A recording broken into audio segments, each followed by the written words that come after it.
એકને તો હેલ્મેટમાંથી એરું કરી ગયું. બોલો, હેલ્મેટમાં એના ભાગ તો જુઓ. બરાબર. એવાય બાપુજી આ હેલ્મેટના કાયદા ને પાછું ઓલો કોરોનામાં માર્ક્સ આવ્યા, બહુ માણા ફર્યા. શું કામ? ઉઘરાણી વાળા ઓળખી જ નહોતા એકતા. ઉઘરાણી વાળાને ક્યાં કરો, વાહે કોણ બેઠું એ નહોતું ઓળખા. ભાઈબંધ છે કે ભાગીદાર છે? શું માણસોએ જલસો કરી લીધો, ગજબ છે બાપુ. એક ફેક્ટરીમાં આગ લાગી. આગ કોઈ હશે કેમિકલ જેની હોય એક્સ વાય ઝેડ, પણ એવી આગ લાગી એટલે એટલી બધી ઝડપથી ડાભી સાહેબ આગ લાગી ગઈ, એક પણ કર્મચારી, એક પણ માણસ ફેક્ટરીની બહાર ન નીકળી શકે. આખી ફેક્ટરી ભડથું. હા, મીડિયા વાળા બધા કહે છે આગ લગી, કુછ પતા નહીં ચલતા. પણ એનો કંપનીનો માલિક બહુ સારો, એ ડાયરેક્ટ આવી ગયો મીડિયામાં કે મિત્રો, મારા કર્મચારીઓ નહોતા, મારા ભાઈઓ હતા, મારા ભાઈઓ હતા,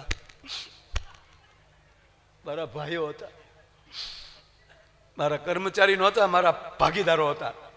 હું આટલી ડિક્લેર કરું છું, એનો સરકારી વીમો પેપર ઉપર જે મળવાનો છે કાયદેસર તો મળશે જ, પણ કંપની તરફથી જેટલાએ જાન ગુમાવી છે એના ખાતામાં 51 લાખ રૂપિયા નાખી દઉં છું.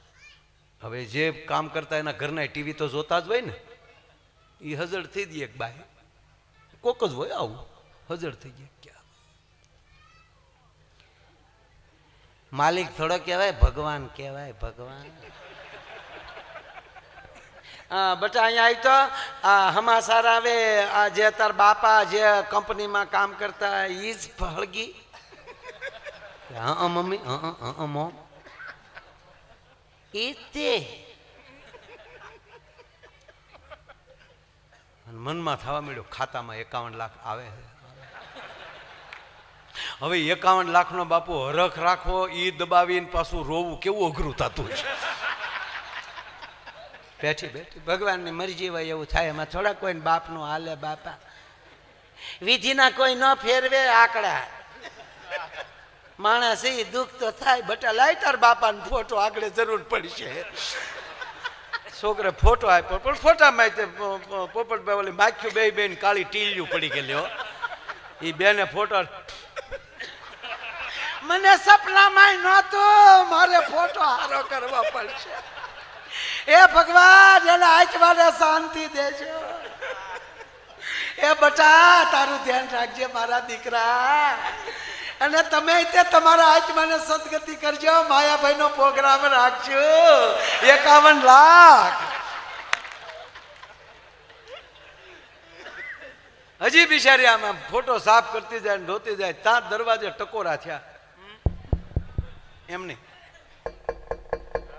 એમ નહીં, એમ છે. બેને ફોટો મૂકીને દરવાજો ખોલ્યો, તા તો ઘૂઘુ ઉભો ઉભો માવો છોડતો હતો. બોલો, એ બેનને થયું કે આ અત્યારે પદ્માને મળવા આવ્યો શું થયું? એમ એ બેન નામ પદ્મા હતો કે આ ભૂતથી મળવા આવ્યો છે. સમાચાર કહે છે કોઈ માણસ બહાર નથી નીકળ્યું, એક માણસ નથી બચ્યો ને આ હામો માવો છોડો. એટલે બેને પગ હામું જોયું, ઓલા ભૂતના પગ અવળા હોય ને, તો બેને આમ પગ હામું જોયું. આને સીધા હતા. તમારા પગ સીધા કેમ? તક સીધા ન હોય તો કે ઊંધા હોય. તો બેન અડવા મળ્યા.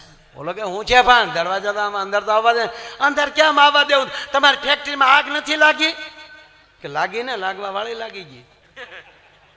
સમાચારમાં કે કોઈ નથી બેસ્યું, કે કોઈ નથી બેસ્યું, કોઈ નથી બેસ્યું. બાઈ પાછું તો તમે તમને હું છે? શાંતિ રાખીને હું કઈ નહીં, હું આમ જ ઉભો છું. સમાચાર તો કે ને કોઈ નથી બેસ્યું. બોલો કે કોઈ નથી બેસ્યું. તમે? હું માવો લેવા બહાર ગયો હતો.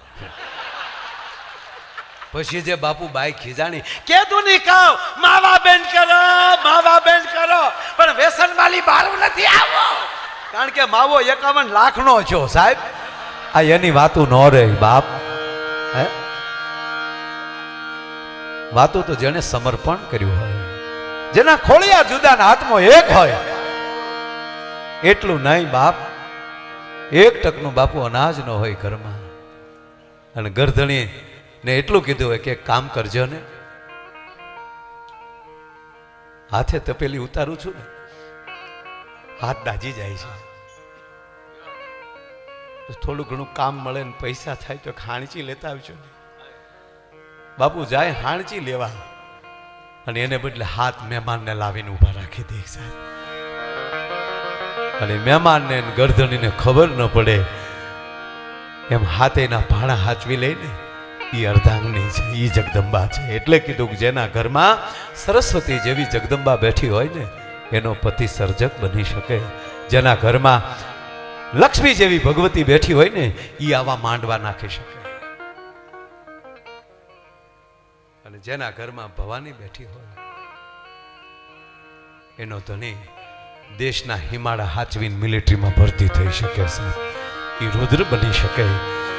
અને એટલે જ માનવ કુળ એવું છે કે આપણા જગત, આપણા માનવ કુળની માં સમય આવે ત્યારે સરસ્વતી બનીને ઊભી રહી, સમય આવે ત્યારે લક્ષ્મી બનીને ઊભી રહી, અને સમય આવે ત્યારે ચંડિકા બનીને ઊભી રહી. ત્રણેય રૂપ કોઈ લઈ શકતું હોય તો એ કેવલ ને કેવલ માનવ, એ માણસ છે. છેલ્લે એક વાત કહી, અંદર તો ઘણા ઉભરા આવે પણ હજી દરેક કલાકારો બાકી છે. પણ અંદરનો એક વાત તો નક્કી છે ને સાહેબ કે આ જ્યારે મેં પહેલા કીધું એમ કે ભગવાન કૃષ્ણને ભગવાન શું કામ કહે? જેના ક્ષમા દેવાની તાકાત છે, સુદર્શન ચક્ર લેવાની તાકાત હોય, છતાં શિશુપાલની હોહો ગાળ્યુંને યુવાનોને પગે લાગીને કહું, સહન કરી લેજો, ગમે ત્યાં તમારી ઉર્જા ન વેડફી નાખતા બાપ. ગમે ને નહીં, મોબાઈલનો યુઝ બરાબર કરો. સમય આવ્યો છે હાથમાં. કેવો સમય આવ્યો આ મોબાઈલની. અમને અમે નાના હતા તેથી કલ્પના નહોતી. અમારી ઘરે ટેલિફોન નહોતો, અમારી ઘરે એટલે ગામડામાં ક્યાંય નહોતો. કે મારા આખા ગામમાં હતો ને મારી ઘરે નહોતો એવું નહોતું. ગામમાં જ નહોતું મારી ઘરે ક્યાંથી હોય? પછી ધીરે ધીરે આવ્યા. અરે દોરડે દીવા થાય એવી વાતો સાંભળતા તો નવીન લાગતું, એને બદલે આ મોદી બાપુએ ક્યાં પોગાડ્યા. હે, મોદી બાપુને તાળીઓથી વધાવો એક મિત્ર. અરે હું તો તમને કહું છું યુવાનોને, સપના મોડા નહીં જોવાના. ભલે કાંઈ નહીં પણ સપના તો મેં હકીકત મેં કોઈ મોડું સપનું આવ્યું જ નથી. મોડું સપનું સપનામાં હું કરું? મારે તમને હું કહેવું યાર બધું. એ સપનામાં હું આવા ડાયરા કરું છું, વિષય ભંગ નથી થયો કારે. સપનામાં એમ થાય હુતા હોય તો બાપુ ડાયરો ચાલુ થઈ જાય, અને એવા માણસો બેઠા હોય ને એ માથે ઘોર થતી હોય, જાગી તો હરખ ગેલા થઈ રહ્યો. અમારે ભૂરાને કદી સારું સપનું ને બસ ને કાંઈ વાંધો નહીં, તમારી ઘરે વરો આવવા ગયો. હા બાપુ ખરેખર અમારે ભૂરાને કદી સારું સપનું ન આવ્યું. જ્યારે આવે તો હાફતો હાફતો જાગે. આપણે કે કાં હડકાયું વાંચ્યું હડકાયું. સપનું ટનાટન આવવું.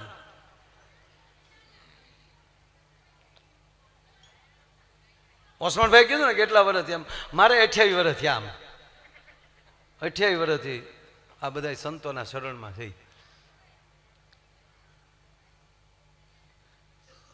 10માં પ્રેમથી 2 વિષયમાં આપણે ઉડી ગયા. દિલ થયો. અંગ્રેજી મને આવડે એવું કોઈ નથી આવડે. મારા હું બાપુ આખો પ્રોગ્રામ અંગ્રેજીમાં કરી શકું પણ ન કરું. હા પણ અહીંથી હું અંગ્રેજીમાં પ્રોગ્રામ કરું, તમને ન સમજાય ધંધો આપણે શું કામ કરવો જોઈએ? સાહેબ હું અમેરિકા જાઉં અને અમેરિકા જેવું અંગ્રેજી બોલું, અમેરિકા વાળા નથી સમજી શકતા, પછી તો પૂરું થઈ ગયું બાપા. એ કે વાટ વાવ વાવ નહીં તળાવ.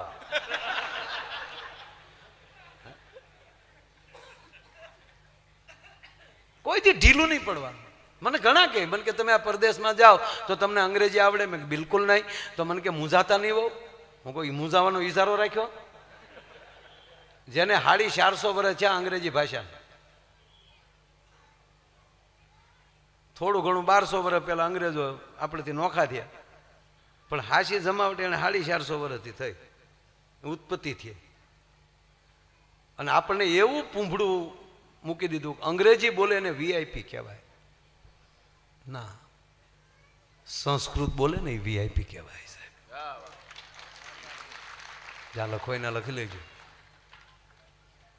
પણ એ લોકોએ એટલું બધું આપણી ઉપર એમ કે ભાઈ પ્રભાવ નાખી દીધો. અમેરિકાની ઉત્પત્તિને 450 વર્ષ થયા. તો બાપુ અમેરિકામાં શીખવાનું એ નીકળે. એમાં હું તો બધે જાઉં કંઈક શીખવાનું છે. કોઈની ટીકા કરવાનો આપણો કોઈ અધિકાર નથી. એમાં શીખો કાંઈ.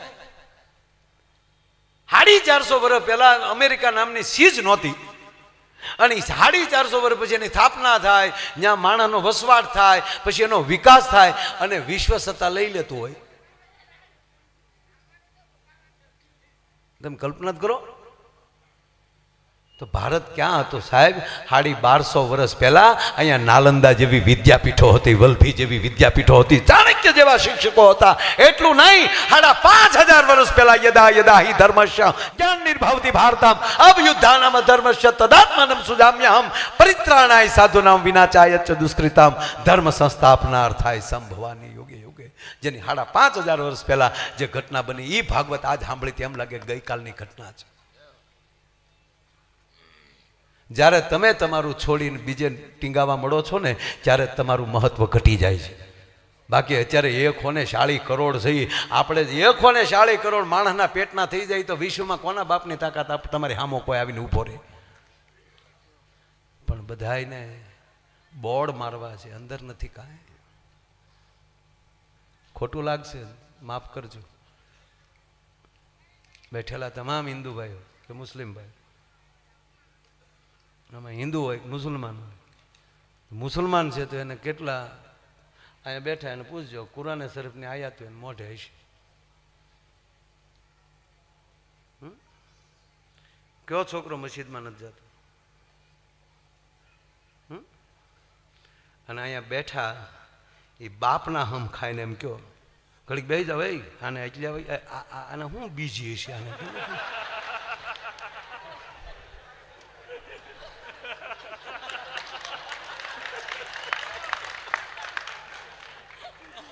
એ ભૈયા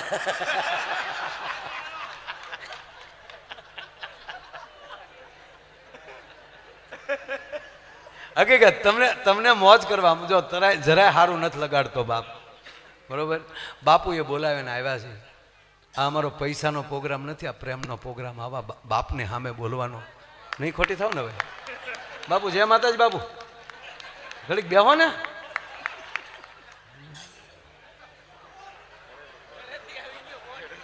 तेरे मेरे होठों पे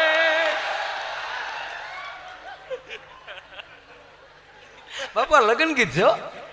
અમે ગીત ગાયું ને એ લગન ગીત છે.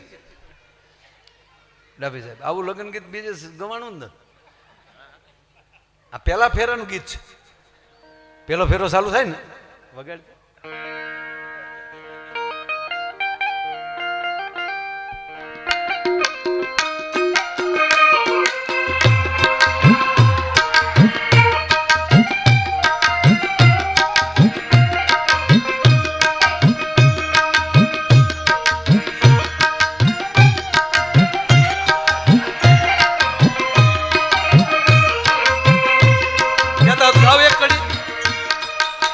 કીર્તિદાન ભાઈ રહું છે એમ તો થોડું ઘણું આવડતું હોય ને બાપુ. તેરે મેરે હોઠોં પે મીઠે મીઠે ગીત વિતવા. આ પેલો ફેરો. આગે આગે ચલે હમ પીછે પીછે ગીત વિતવા. એટલું ઘણું મારા બાપ, એટલું ઘણું બાપુ. ગીત ગીત છે. ગીત વગર જીવિત નહીં કે બાપ. ગીતથી જ બાપુ જિંદગી ચાલુ થાય, ગીતે પૂરું થાય. હાલરડાથી ચાલુ થાય, હાય હાય પૂરું થાય. શું રાજેન્દ્રદાસ બાપુને ગુરુ મળ્યા છે. વખાણ નથી કરતો પણ ભારતમાં આટો મારજો. કરસનદાસ બાપુ જેવો ભોળો સાધુ તમને ક્યાંય દેખાય તો મને કહેજો બાપ. બાળક જાણે રમતું હોય એના સમરથ ગુરુ સેવાદાસ બાપુ. આખી રાત ભજન કરે ને અને સવારે કહે સેવાદાસ બાપુને કહો કે બાપુ જામો પડ્યો ત્યારે સેવાદાસ બાપુ એટલું કહેતા કે જામો પીડ્યો પણ ફેર પીડ્યો કાંઈ, એકલા જામા નહીં ફેર પડવો જોવે. આપણે ભેગા થઈએ છીએ પણ કાયમ આમ ભેગા બેહજો. 18 વરણના છેડા તોડી નાખો, આવા સમરથ સંતોના ચરણે આવજો. એ આપણને રાહ દેખાડશે અને આપણી અંદર જે ધાતુ છે ને એ વધારે ભરોસાવાળી બનશે. ભાગવત આ શીખવે છે. બાકી તો તમે સાંભળી લો, કોઈને આમ જો અમુકે તો હાવ જે છૂટા છે, જે મોટરસાઇકલ જે હાકે છે